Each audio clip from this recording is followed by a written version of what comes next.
Hey everybody, welcome to Huddle Time with Ronit. I'm super stoked to be here today. I repeat, I am not in my Airstream. I am in like beautiful, gorgeous hotel right in Orlando, a few days just before premiere. I'm super excited to be in premiere. And last weekend, we had the pleasure and I had the honor to get pinned at Intercoiffure Association in New York, which was amazing. And we will talk about that in a couple of huddle times. We're going to talk about Intercoiffure and why it's such a magnificent association and how we all need to be in it. So we'll talk about it in a different time. But it was fantastic. It was so great to be in the city again. New York feels alive, and it was so great to be with all our friends and the icons and the legendary of our industry, and just be with all the salon owners and all the thought leaders. It was pretty incredible, watching the art, watching the hair on stage. Beautiful site. Stephen Moody was there, was doing a great project. Sam Villa was there. Everybody, and it was so inspiring. So we'll talk about it in a different time. First, I want to say hello, everybody. Thank you for joining in. I'm super stoked to be here. Welcome to Huddle Time with Ronit. As you know, every Monday we come here and we share with you, our audience, our loyal audience. We share with you thought leaders, experts inside of the industry, outside of the industry, in the beauty, outside the beauty. We share with you great knowledge, anything and everything you can learn about how to improve your thinking, how to improve your career, how to improve yourself, so you can actually get to the point where you're living the life that you really want. Now, with all of that, I definitely want to make sure that I say thank you for all our sponsors. So obviously, American's Beauty Show is our biggest fan and our biggest sponsor, and it's been with us since day one. They are right now preparing for American's Beauty show in April, and it's going to be magnificent. You don't want to miss that. You want to go into the website, and if you have not gotten yet the membership, that's the way to do it, because it just includes everything and you don't want to miss anything. And I would like to obviously thank with a big heart to Michelle Simon, who is the Director Development for Textel. Textel is our sponsor. Textel is a company that uses high technology through text messaging. Their mission is to create a better communication between you and your clients, between you and your staff, so you will become so much more efficient in your operation. Textel is amazing. We use it in my company, Salon Cadence, and we've been using Textel, and it has so much improved our communication. So highly recommend Textel. And with that, Salon Cadence. Salon Cadence is a white glove teaching and training company that helps salon and spa owners evolve between 6 figures to 7 figures company. Everybody always asks me, Ronit, why 6 to 7 or 7 to 8? Well, because if you're developing a company and you want to create a really company that serves through purpose and impact, you have to consider the profitability zone, and that is why. So if you want to hear anything more or learn anything more about Salon Cadence, please go to saloncadence.com and you will learn everything you can and how you can work with saloncadence.com. So thank you for Salon Cadence. And right now, I want to welcome our two amazing people into the stage today. Now, when I say amazing, and you know when I say amazing, I mean it. These two will tell us how they met, actually. But I met them about 6 months ago on Clubhouse. And I got addicted to Clubhouse for just a short little time. But what I really got addicted is to their movement, is to their purpose. And we're going to talk all about it today. Now, One of our guests is Metro Mikee, and Metro Mikee lives in Harrisburg, Pennsylvania, which, by the way, I know Harrisburg. I was there. It's a great town. It's a great little city. But he started his career in the beauty industry at 2010. And from there, he grew in so many ways, in so many pivots. And what can I say? He is the expert in blonding, and you will see why. There is a lot of great things about Metro Mikee that he will share with us tonight, but he is such a unique individual. He has such true passion to the craft, to his movement, to his purpose, to blonding, to education, and so much more. And I cannot wait to share him with you. And Bryan, what can I say about Bryan? You know, the very first time when I actually met Bryan was through Clubhouse, and I was listening to his perspective about social cause and what he believes in. And that, to me, was the number one attraction. And so ever since then, we became, the three of us, really good friends, and spending really, really great time on Clubhouse and other adventures now. And so you see, there's nothing like a relationship, right? So Bryan, okay, has been in the industry since day one, also as a hairdresser, and he evolved in so many ways. He grew from hairdressing to salons to purchasing and distribution, working inside of the beauty industry in so many ways, and so many different hats that he's wearing. But he is a major thinker and a really thought leader. And I can't wait to share with you both of my good friends. So welcome, Mikee, and welcome, Bryan. Bryan, you got a little mute going on there. Hi. Hello, Ronit. Thank you for having us. Thanks, Ronit, for the great introduction. I was chuckling when you said day one. I've been around some in the beginning. In the beginning, from day one. So, yeah. So, I was thinking about how am I going to introduce my friends? And really, I can read bios and read them, but you know what, when you know somebody, it's a whole different story. It's just so much more, I don't know, it's just friendly. I'm having a cup of tea. What are you guys doing? I am having some vegan recovery from my workout this morning. So it's a vegan powder that I've actually implemented to help my body recover, because that's a huge part of my sustainability too. So Mikee, you're 100% vegan. I know that. Bryan, what about you? I'm not 100% vegan, but I am in the final stages of recovery.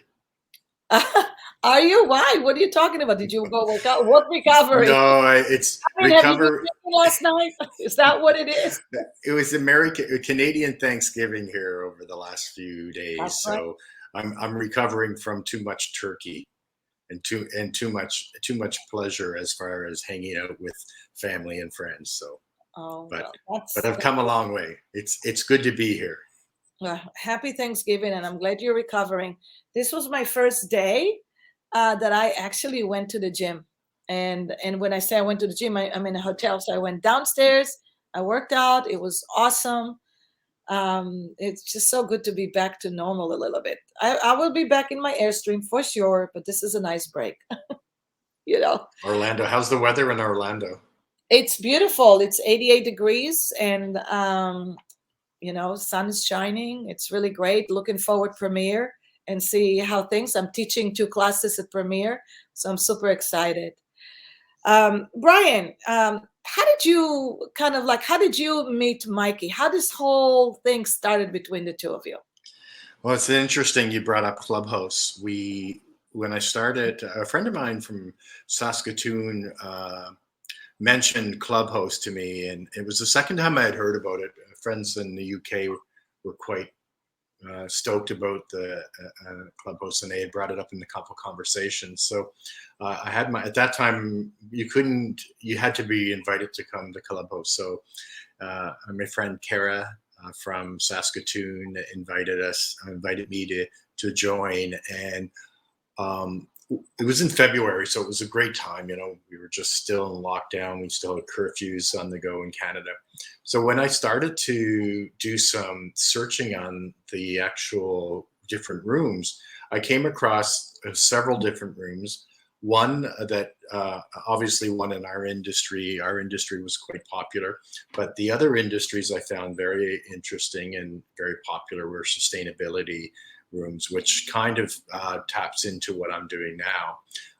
And then once I started to venture into some of the beauty rooms, I heard Mikee actually, I think he was co-hosting with Gina Bianca, if I remember correctly. And he is just a natural voice. And when he started to tell me a little bit about, or when he started to tell everybody a little bit about how he spells his name, it kind of resonated well with what I'm all about. And with being Mikee with two E's, one for the environment and one for everyone, I think, as far as that, he'll explain more on that. I just thought he was bang on the kind of messaging we need to take to the pro beauty industry, which ironically enough is happening in most industries worldwide, specifically in packaging, in local movements, and also in the clean beauty movement in cosmetics, but not as much in the pro hair channel, which is what we're well known for, or what my background is. So, when I started to hear Mikee talk, I thought of him right away when we started the Clean Beauty House, and I invited him in, and he became our moderator, and he made it quite easy for me to have discussions more one-on-one with people like yourself, Ronit, and other people, because he basically kept us grounded. So that was the first time I got to know Mikee. Now I haven't traveled to Harrisburg yet, but I'm looking forward to it. Hopefully sooner than later, now that they've opened the border for Canadians to travel down, or will be, by car, which is good because I don't think he's that far. And yeah, that's how we kind of started this journey. Yeah, well, that's cool. Mikee, you have two E's in your name, and I know Bryan touched up on it, but what brought you to do that, and when did you decide to do it? I'd love to hear behind that. Thank you, Ronit, for that question. Thank you, Bryan, for saying all the nice things that you did. It was great listening to you. But yes, I am Mikee with two E's, and the two E's stand for the environment and everyone. And so this actually goes way, way back. I know Bryan mentioned Clubhouse was invite only. Once upon a time, Gmail was also invite only. And I got an invite to Gmail, and I was like, what is my email going to be? What should it be? So I went with Metro Mikee. However, at that time I was spelling Metro Mikee with a dash. So I had my two E's. I just didn't quite know how I was going to grow in them. So the email wouldn't let me put a dash in there. So it became Metro Mikee with no dash and two E's. And kind of from there, I just grew into like, who am I? I had to ask myself these really hard questions as I developed into the man that I am today. And what I always came back to is that I believe if we have no environment, then we can't fight for anything else. We can't fight for social justice. We can't fight for equal rights. We can't fight for, all the other causes that I hold dear. So the environment is really what I had to focus on. So that's my first E. And if I focus on the environment, which I do, and I like to think that I do it very well, and I love turning around and helping other people reach their potential and caring about the environment. But if I do that, and if I save the world, not alone, but with the help of great friends like you guys, then we can really focus on all the other things that I want to help make the world better. I love that, and I think it's so funny. It's a political stand. Unfortunately, it is becoming a political stand, and I'd love to touch base a little bit about sustainability. But before we do that, I'd love to tell our audience, Mikee, what do you specialize in? What are you doing right now? I want you to touch base a little bit about other things that you do.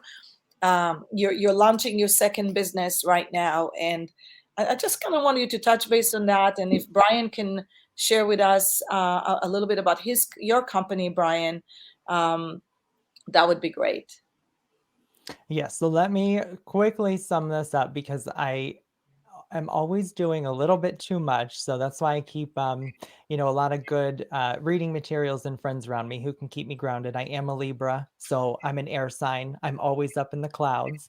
But I have joined the beauty industry 11 years ago. From 3 years to the date of joining the beauty industry, I opened my first salon. I was very young and very inexperienced and very naive. So I don't know looking back that was the best idea, but it was the idea that I focused on. And now here I am, 8 years later as a salon owner. My salon is doing well. I am, like you said, Ronit, Harrisburg, Pennsylvania, sustainable salon owner and hairstylist. I specialize in blonding and platinum services. I have a whole army of Gwen Stefani's, and I love doing lived-in balayage and, pink hair and all the fun things that come along with blonde. I am an environmental enthusiast, but I'm also so many other things. I'm a husband, so I have a household to keep in order and to really enjoy and to live. I'm a fitness enthusiast. I love lifting weights. I love going for bicycle rides. And my second business, as you touched on, Ronit, is going to be a pole dance and aerial arts fitness studio. And that opens November 29th, 2021.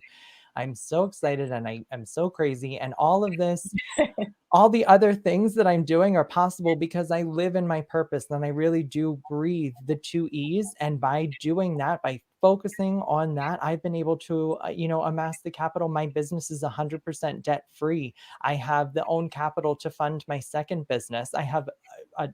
I see, my doctor once a year and he's like, Mikey, you're healthier this year than you were last year. I don't know what you're doing, but whatever it is, keep doing it. So all of that really comes by me focusing on the things that I know I need to focus on. And the future, I see it as bright.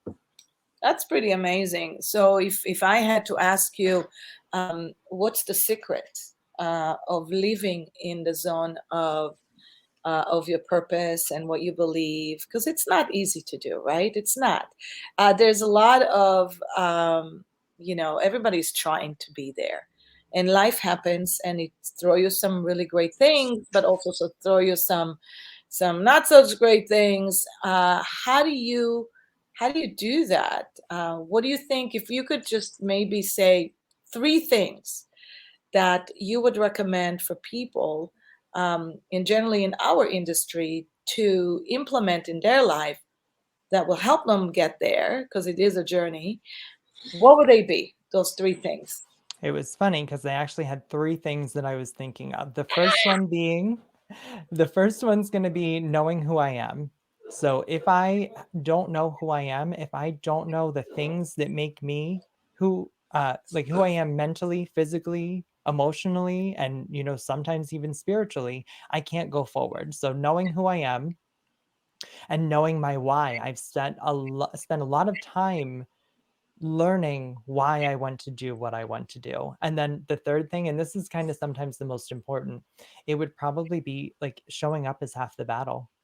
Just I am going to be a little bit vulnerable. I suffer from imposter syndrome. I always think that there's a better whoever out there to be doing what I'm doing right now, or when I'm not here with you guys. But I showed up, and that to me is half the battle. If I show up, what more can I do than just be here? A phrase that I've been living by lately is just existing where my own 2 feet are. So I showed up here and now my 2 feet are, sitting on the floor. So here I am. Love that. That's so amazing, Mikey. And you're the best moderator I've ever listened to. Seriously, it must become natural to you. So nobody would ever know, but you're doing. I love being moderated by you. It's great. It's good honor. And I know what you mean. I mean, when I started Huddle Time, I said to Frank, I'm going to do this, but I don't know what I'm doing. And he says, I know you. You're going to figure it out. And I sure thing did figure out, but I was scared shitless. to come every time and interview somebody, you know. How do I look?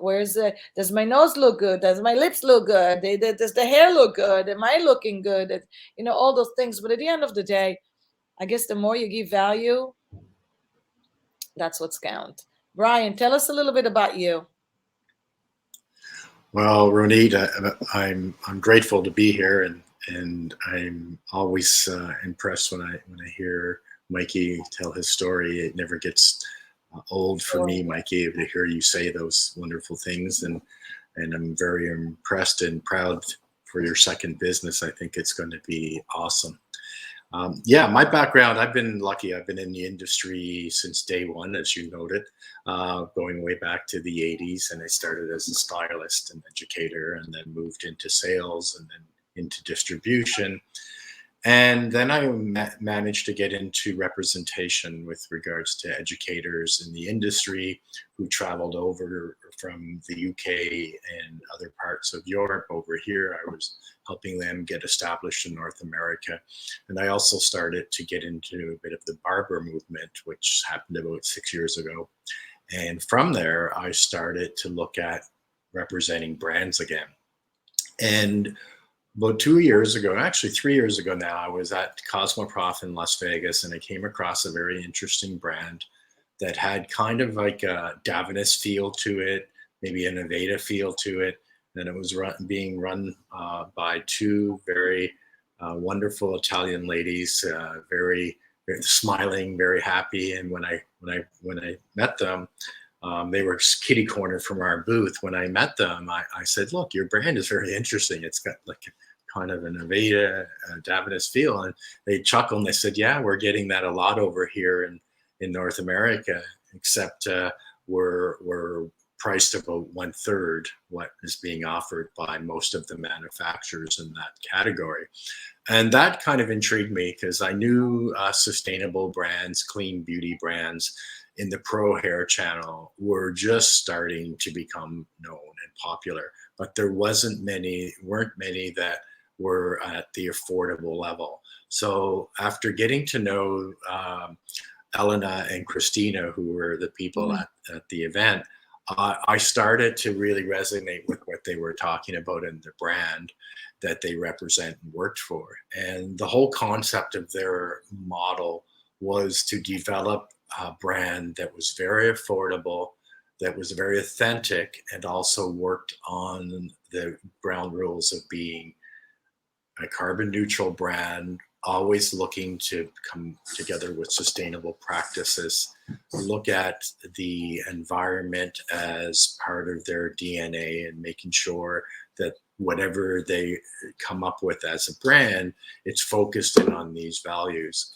So for me, it was a natural movement because coming from a small area in Canada, we've always kind of thought that way in an environmental movement, but to be able to represent it after 30 plus years in the industry and be involved with something to help introduce it to North America, I thought that was pretty special. So I've been very fortunate, and it's been a good journey so far. Even through COVID, it's been quite interesting, and looking at how we can introduce the brand to market. But it definitely has legs, and we're excited to be a part of it. So that's my story. Yeah, that's a good story, and I know it's a tiny little bit of the story. So there's a lot more there. Obviously, we all look like we're 20s, like Mikee, but we just got a couple years on top of you, Mikee. Just a few, yeah.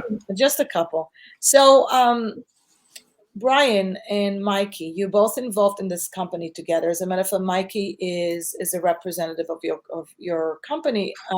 Bryan, how does it work in terms of affiliation? I want you to talk about, in terms of how can that improve, becoming part of what you're doing can improve growing your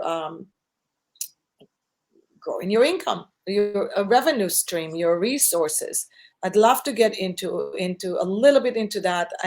And then we'll go into sustainability a bit. But let me, enlighten me.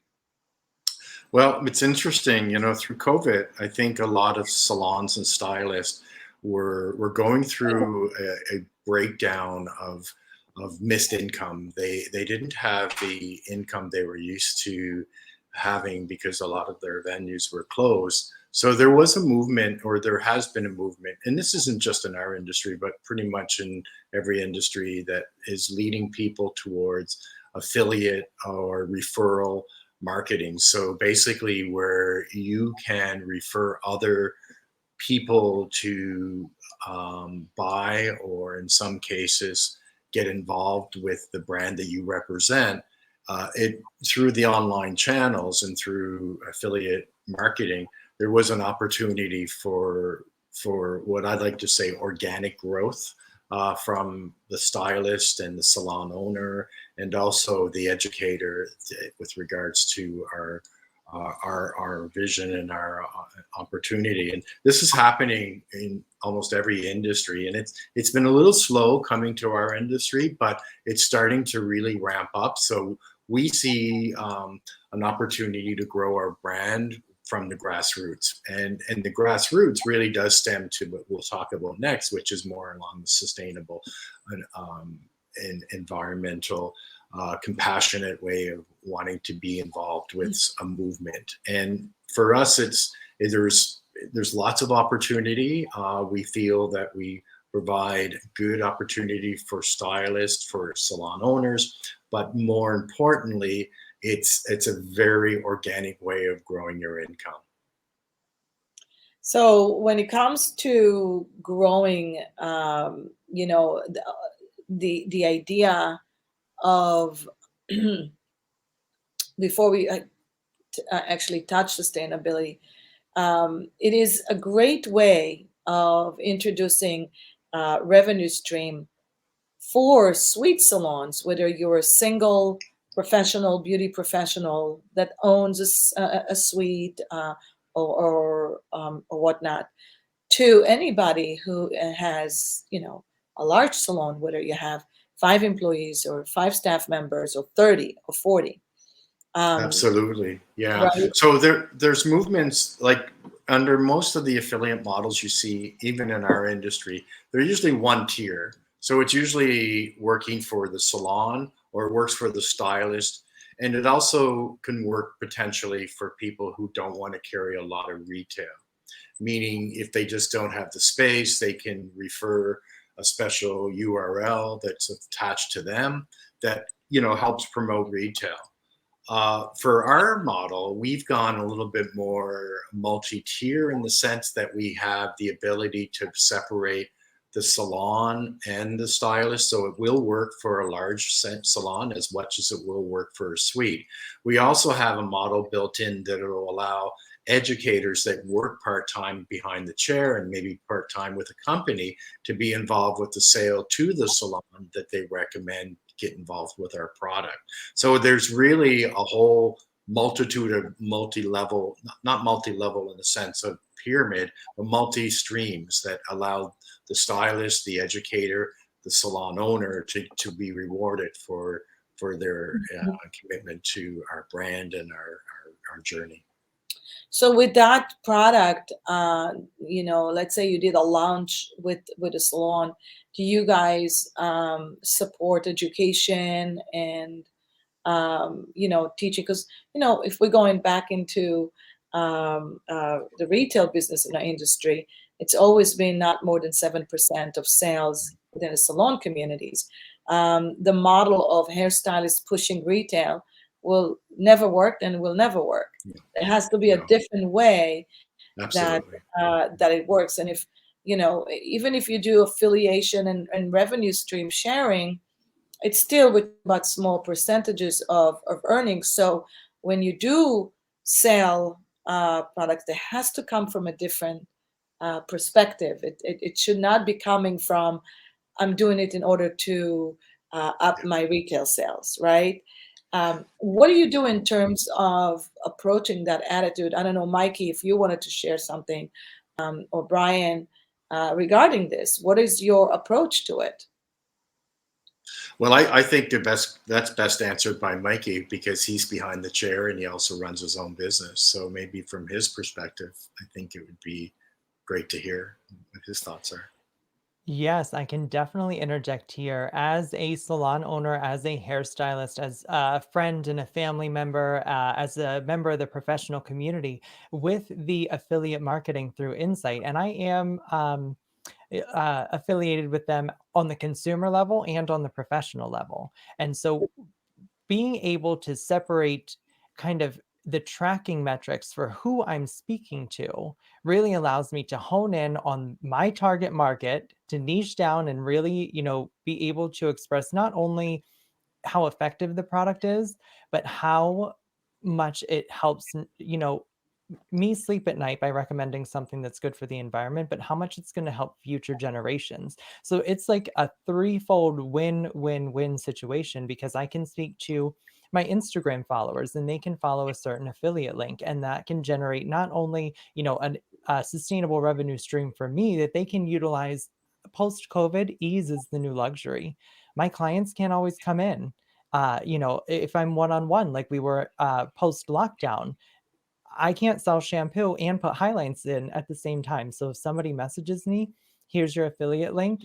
Now I can have a revenue stream and they can have a product that I truly do believe in and that I've truly used with my own two hands. And I know that it's effective. And then they can browse to their heart's content and they might get a smaller order than they asked for, or they might get a bigger order. And then, monthly, quarterly, however, the payments come out, I get a small little revenue boost, outside of me physically being behind the chair. And I know we're all in our 20s here, but all that means is we're not getting any younger.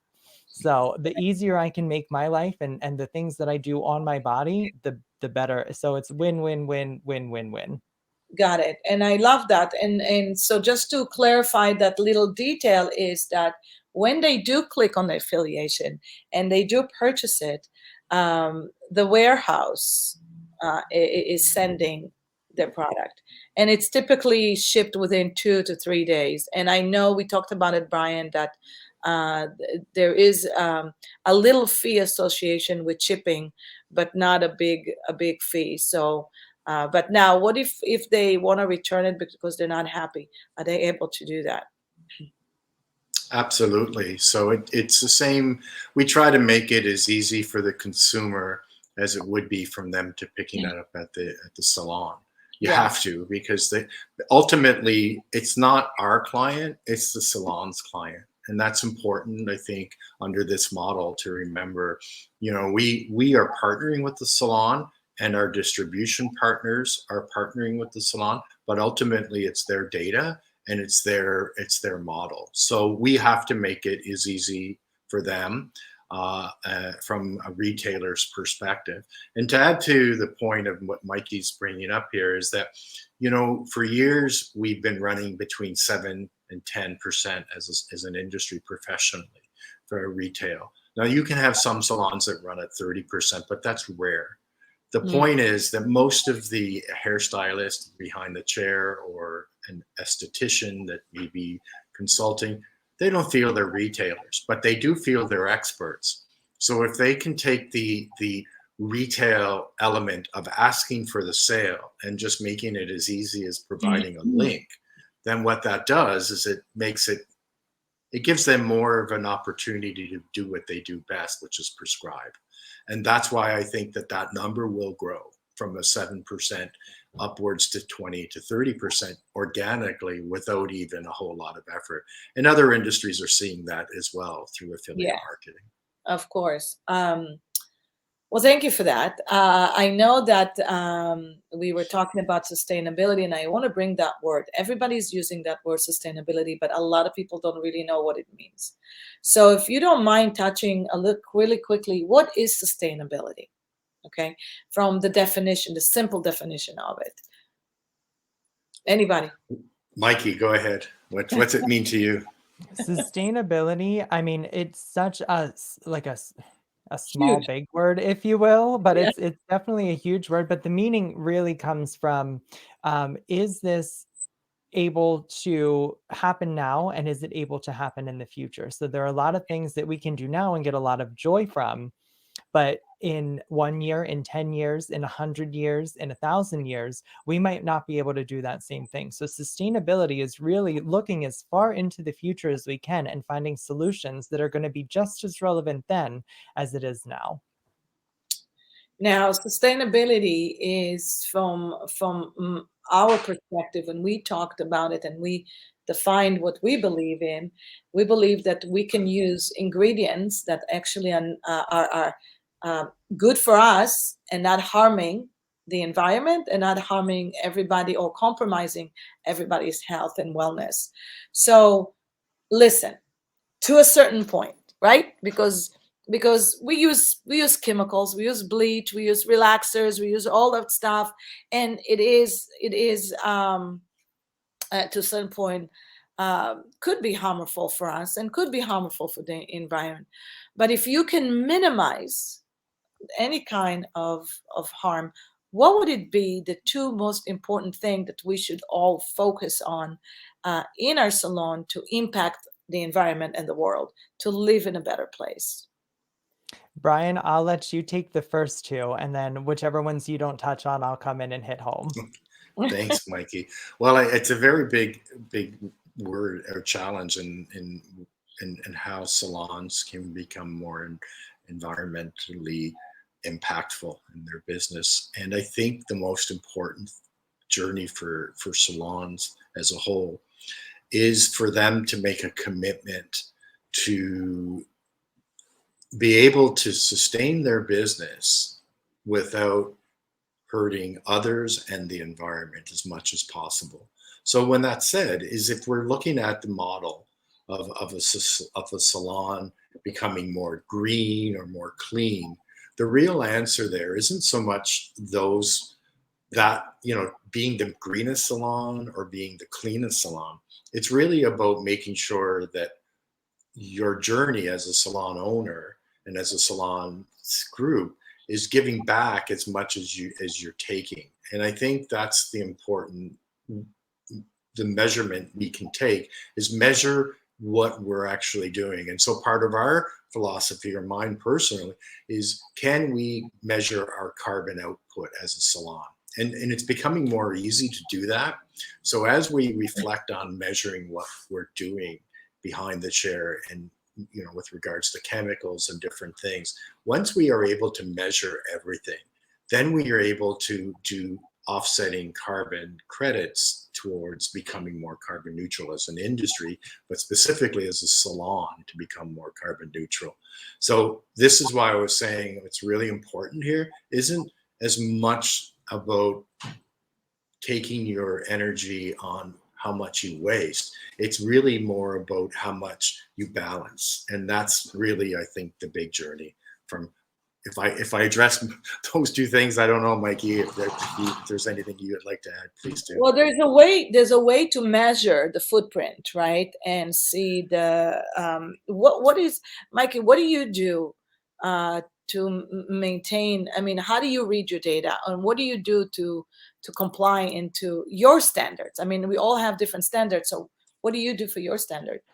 So for me, energy consumption is one of the big ones for me, and it's one of the hardest ones not only to understand, but also to implement. So I've had to look at this, like, what is my data at home and what is my data in my salon? So I have two different sets of data, one for my salon, and that's actually tracked by a buyback program. So all the energy that's used in my salon, I actually sign up through my electric company, or I'm sorry, through my state's electric provider, and I source that personally through a third-party vendor. Now that third-party vendor takes all the energy that I use and then they charge me accordingly, and then they buy that from solar and wind farms right here in Pennsylvania and also in New Jersey. So I got two Okay. states that I'm helping support Yeah. locally. And then at home, I actually went really far because I do have control and I'm not leasing my home. I do own my home. I have solar panels here. So through both of those, the company that I sourced my electric through in my salon and the company that I have my solar panels purchased through, there's an app sitting right in front of my phone where I can track how much energy that I'm using and making sure that I'm manufacturing that from my own solar panels that are sitting right above my head. Yeah, that is fantastic, So that's a really great way to measure the footprint and see how we can regenerate, or go back and into the energy field, and help there, just by doing that. What other things we can do just in our salons to do that? So I Well, touched on the largest one. Let me take this one, Brian, and then I'll pass it right over to absolutely. you. Please do. Please do. So I touched on one of the largest things, which is the energy consumption, and that can be, done personally, professionally, but it's a little harder to get into. Something that's really easy today is the 3 R's: the reduce, reuse, and recycle. So for me, I absolutely love partnering not only with my municipal recycling service and making sure that I know what can be recycled, where it can be recycled. Some of the things are in the bin, and some of the things I actually have to take to the recycling center. But then there's also a beautiful company here in the US called Green Circle Salons. And that's where I can actually measure the beauty waste that's being used in my salon. Now, there is uh, uh, uh, membership to be a part of the Green Circle Salon. But once you're in, and it's like super easy. And for me, it helps me sleep at night to know. But there's way less expensive things. So all the salon furniture, when I bought that, it was from businesses that were going to put it in the landfill anyway if it didn't sell. I have 3 pieces of furniture in my entire salon that are not upcycled. So that's me reducing what goes into the landfill, reducing the carbon footprint by buying something new, and they work phenomenally. There's nothing wrong with them. So just looking around for small things that you can do today uh, can be a pathway to one day having your own solar panels. Yeah, yeah. Bryan, you wanted to say something? Yes, I think the biggest thing that's important for all salons that want to get involved with environmental actions and carbon reduction Yeah, is really to take a measurement of becoming carbon neutral, in the sense that it's not always about finding ways to eliminate waste. It's also giving back. So, for example, once you're able to measure, and as you said, Ronit, it's easier now to measure these particular wastes that we go through, or anything in carbon producing environment. But what we can do once we're able to measure that is we can also offset that by taking on projects. And a couple of the projects you can do is donate your time or energy to other things in your local community that might be needing to be addressed, like that are heavy carbon inputters or outputters. So, for example, maybe in Mikee's area where coal is looking to become reduced, a lot of the local salons can, in Mikee's area or in his area, can focus on finding ways that they can work on the coal reduction program within each of the communities, or just give money back, or buy offset some of your spending on other projects, like our company does. For example, we help give back and support environmental causes in the Ukraine and in the Amazon. So those are just 2 areas. So we don't think it's as important. I mean, it is important to always remember what you're doing as far as waste and how to bring down your carbon footprint, but it's really important to offset. And if we're all offsetting, then we're getting to that level we want to be, which is setting goals to become carbon neutral as an industry. and I think that's one of the things that always draw me to bring people into Huddle Time that give back in all many different ways. Is it's to me it's always been profit through purpose, and I know that's not my line. I don't own that. I don't copyright it, but I believe 100%. So I say profit through impact. And what I like about that is, if you're going to be building, and that's one of the reasons that I always say, if you want to have a major glue between you and your clients, a great glue between your vision, values, and your clients, your reputation, your community relationship.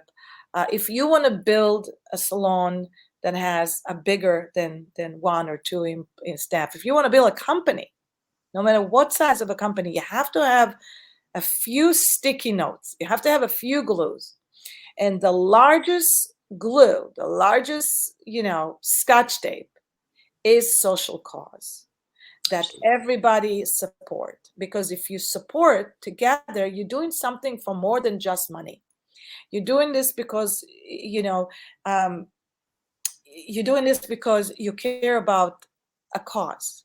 And if the whole company contribute to it, it grows like a flower. It's a big seed, and that becomes the glue of everything, the glue of retention, new base clients, and continue growing. And I think that we all have something that we would like to contribute. Some people really, everybody choose their charity, but I think it's really an awesome add-on to that charity, because without the word, like Mikee says, there's nothing to give. There will be nobody to give to.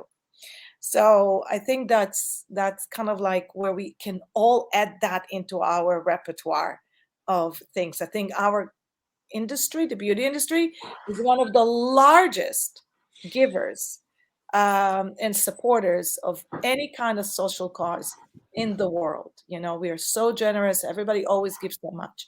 So I think just that will be great. And the first step is maybe to educate. So Mikee, Bryan, are you working on any kind of sustainability education that we can tune into on a regular basis? Where would that be? Well, we are. I mean, as a company, we're obviously developing our academy and our learning academy, and part of that is going to be talking about peak product knowledge. But as important part of that journey is also to discuss how we can do impact, environmentally sound impact processing for our brand, and also the journey our brand represents. So for sure, we're on that journey. And I think as we develop our strategy over the next 6 months to a year in entering the US market, we will make that part of our journey to offer awareness campaigns with partners like you, Ronit, and partners like Green Circle and Pact Collective, which is taking Green Circle to another level of getting the clients to bring bottles in to help us recycle, and also to find solutions for the green movement versus the clean movement. The green movement is more based on natural and organic products and processing and solutions versus just ethically sourced ingredients for producing in our packaging waste as well. So I think it's going to be an ongoing journey, and I do think it's going to have to involve partners, and partners like yourself, Ronit, and also distribution, and really just the salons and the stylists that support us. Yeah, well, that's cool. I know that the product lines that you have is a full spectrum that can support salon, from color to men grooming to and it's all ethically produced. So I love that. So of course, we're going to have all the information right here on our share link. Anybody who wants to join us, we are on Clubhouse every Tuesday at 4 o'clock. No, actually, it's the old time, 4 o'clock. It's, what is it, 6 o'clock or 7 Eastern? It's 7 Eastern, 4 Pacific. Or are you in Mountain Time now? But you're everywhere. No, now I'm in Eastern. Now I'm back here. I'm back here for the next few months. So that's when it is, guys. So come join the Clubhouse. And if you don't want to do Clubhouse, you know what? Maybe Mikee and Bryan can come back again to Huddle Time and educate us on Huddle Time.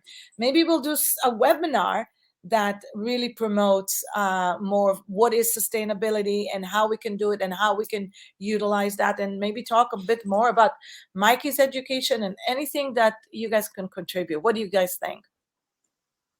I think that's great. And you caught me Preemptively, but I am working on a course on easy steps for salon owners and hairstylists to start their sustainable journey. So maybe early 2022, that course will be premiering. Done. Boom. Perfect. Perfect. All right, guys. Well, this was so awesome. Thank you so much for sharing all this, all the information. I think it's so valuable. And thank you for being here, and love for you guys to come back and talk more profit through impact. Well, thank you very much, Ronit, for inviting us and into your family of Salon Cadence. And we're very excited to be part of your group, and we're excited to be part of this journey. And we can only do this as a group. We can't do it all individually. So we're excited to be part of that. Thank you. Thank you so much. And I so support either one of you and all your all the adventures that will support sustainability. So I think we're going to have it on our website, Salon Cadence. Yeah. And that way you guys will be able to even learn more and grow with us. So that will be wonderful. Thank you, everybody. Have a super amazing night. And I will see you next week. Huddle Time with Ronit. Thank you, guys. Thank you. Bye.